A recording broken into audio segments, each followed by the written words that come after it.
What if I told you that one of England's most infamous queens, known as Bloody Mary, did not simply die in her sleep, but suffered a slow, grotesque end? A death so horrifying that even her loyal supporters whispered she was rotting alive.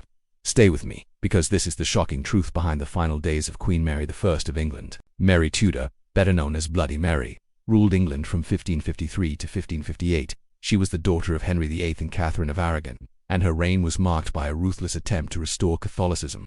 Hundreds of Protestants were burned at the stake during her rule, earning her the terrifying nickname we still remember today. But what many people don't know is that Mary's death was just as infamous as her reign.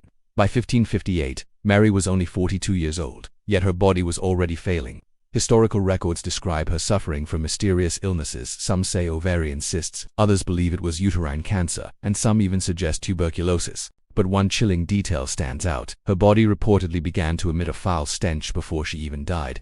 Whispers spread through the court that the Queen's flesh was decaying while she was still alive.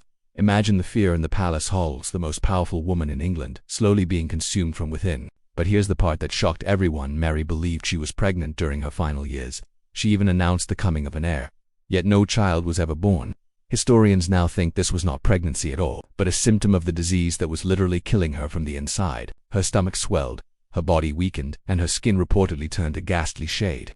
Courtiers described her as smelling of death itself. On November 17, 1558, Queen Mary finally died alone in agony, and surrounded by whispers of her cursed body. Within hours, the stench of decay grew so unbearable that her attendants were forced to bury her quickly. Her death marked the end of Catholic dominance in England, and paved the way for the rise of her sister Elizabeth I, who would go on to become one of the most celebrated monarchs in English history. So the woman remembered for burning hundreds at the stake met her own grotesque fate, rotting alive, abandoned by her people, and replaced by the sister who would erase her bloody legacy. But here's the haunting question. Was Mary simply a victim of disease, or was her terrifying death seen as divine punishment for the horror she inflicted on her enemies?